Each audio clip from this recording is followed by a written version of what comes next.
तू म्हणजे इतक्या लवकर कशी काय? हो, आता आपलं घर सोडून आणखी किती दिवस राहणार होते ना. म्हणून आले. तू प्रवासाहून आलीस ना, थकली असशील, आराम कर जा. बर, आलेच. मी पण येतो. सत्यजित, ती स्वतःहूनच आलीये का? तिच्या जखमा भरल्या, ती आली. जखमा भरल्या हे ठीकच आहे, पण त्या पुन्हा होणार नाहीत याची मात्र काळजी घे. तिच्या जखमांमुळे जर मला वेदना होणार असतील तर मी त्या जखमा कशा होती नाही. असाच संसार करा. आई, मला तुझ्याशी बोलायचंय. बोल, मनात काही ठेवू नको सत्यजित. आई, म्हणजे प्रिया. सत्यजित, मला तुझ्याशी बोलायचं. खूप महत्वाचं.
मी तुला कसं सांगू?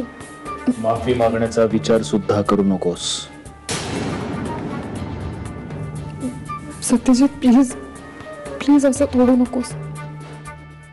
तुला आजपर्यंत 100 वेळा माफ केलं प्रिया. नेहमी नेहमी मंजिरीची ढाल पुढे करून तू पुन्हा पुन्हा त्याच चुका करत राहिलीस. पण काल तुझी चूक केलीस त्यासाठी तुला माफी नाही. पुढचे 100 जन्म तुला माफी नाही. Satyajit, please. I am sorry, पण असं बोलू नकोस. मला खरंच त्रास होतोय. मला या गोष्टीचं खूप वाईट वाटतं प्रिया, की मी तुला फक्त एवढाच त्रास देऊ शकतो.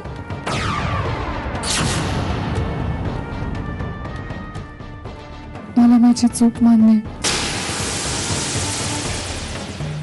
आणि त्याचं प्रायश्चित्त घ्यायला मी तयार आहे.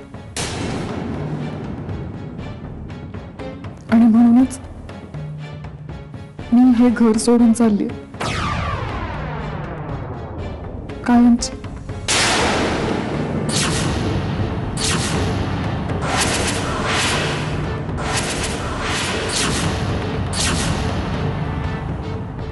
मी खरंच इकडनं गेलेलं बरं. आता हा काय नवीन डाव आहे तुझा? डाव नाहीये, माझ्या चुकांचं ओझं इतकं जास्त झालं आणि मला ते अजून नाही वाढवायचं. खरं तर तुझ्या समोर उभं राहून तुझी माफी मागायची सुद्धा लायकी नाहीये माझी. मी खरंच इकडनं चालले. जा. तुला मी कधीच अडवलं नव्हतं. सत्यजित, एक शेवटचा उपकार करशील? आपल्यामध्ये जे काही झालं ते प्लीज हौशीला नको सांगू. नाही, ते जमणार नाही. आईला हे सगळं कळलंच पाहिजे. असं नको करू प्लीज. मी जे काही केलं ते मावशीला कळलं तर तिला खूप मोठा धक्का बसेल. माझ्या चुकांची शिक्षा तू मला दिली आहेस ना, पण हे सगळं जर तिला कळलं तर मी तिला तोंड नाही दाखवू शकणार. माझ्याकडे स्वतःचा जीव घेण्यापलीकडे दुसरा कुठलाच मार्ग उरणार नाही. अच्छा, आता धमकी देतेस तुम्हाला? मी धमकी देत नाहीये, मी भीक मागते. प्लीज मावशीला नको सांगू प्लीज. हा ठीक आहे, नाही सांगणार मी.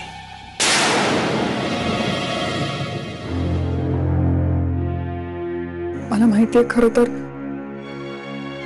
इतकं सगळं झाल्यावर काहीही मागायचा हक्क नाहीये माझ्याकडे, पण तरी फक्त एक करशील,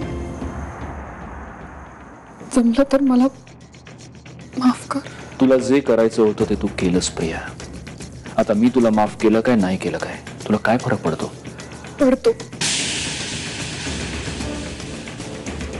मला मरताना तू मला माफ केलंस हे समाधान राहील.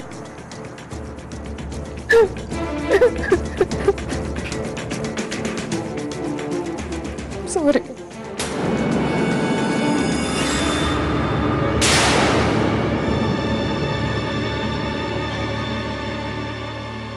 प्रिया,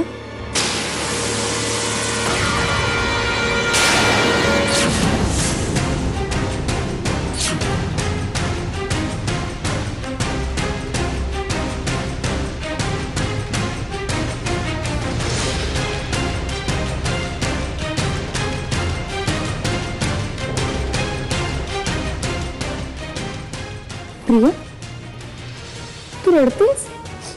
काय झालं? हा, अहो काय झालं मला सांगा ना कोणीतरी. तिलाच विचार, ती सांगेल. प्रिया, काय झालं? तू का रडतेस मला सांग ना. हे काही बोलले का तुला? नाही, मीच बोलले मला जे बोलायचं होतं ते. म्हणजे अंजली, मी हे घर सोडून चालली. काय? कुठे आणि कशासाठी? पुण्याला नोकरीसाठी. प्रिया, हे बघ, या विषयावर कितीतरी वेळेला बोललोय आपण. तू का हा विचार करतेस पुन्हा पुन्हा? हे बघ, काही गरज नाहीये पुण्याला जॉब साठी जाण्याची. मंजिरी, आता जावं लागेल. खरंच ती वेळ आली आता. प्रिया, काही का बोलतेस? हे घर तुझं नाहीये का ग? नाही, हे घर माझं नाहीये.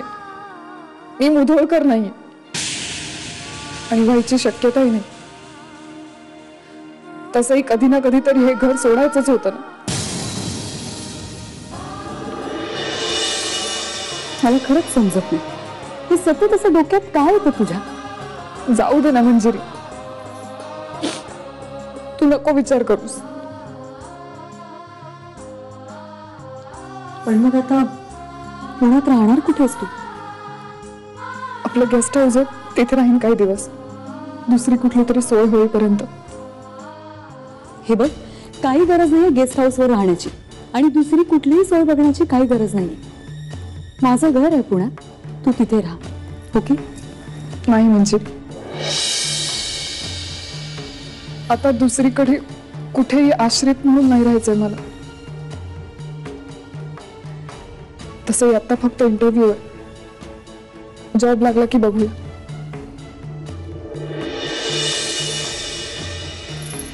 प्रिया, हे सगळं करण्याची खरंच गरज आहे का? आहे.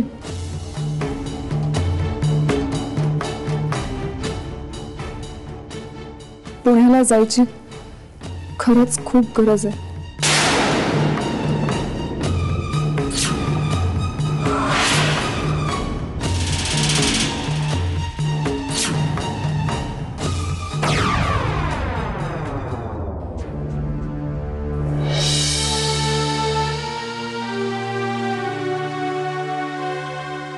अहो अहो प्रिया म्हणत होती की प्लीज मंजिरी, आपल्यात आता प्रियाचा विषय नको. अहो पण ती मंजिरी प्लीज म्हणतोय.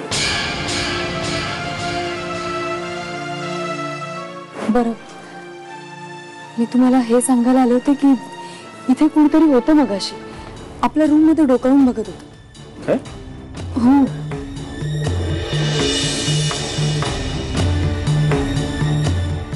पण इथे कोणीच नाहीये. नाही पण पण होतं कोणीतरी. मला भीती वाटली म्हणून मी भीती? मी इथे असताना तुला भीती वाटली? नाही, तुम्ही असताना नाही. अहो काय करताय तुम्ही? खिडकी उघडी आहे, कोणी येईल? कोणी नाहीये. आता सांगितलं ना मंजिरी मी तुला, आपली सिक्युरिटी आहे इथे, कोणीही येत नाही. मला असंच तुमच्या मिठीत राहायचं असत. हो, आता तर नाही म्हणत होतो. ते असंच. मी काय म्हणतो, आपण 2 दिवस कुठेतरी जाऊया ना बाहेर, आपण दोघंच. अहो मी तुला नाही म्हणण्याचं ऑप्शन नाहीये. पण मी नाही म्हणतच नाहीये.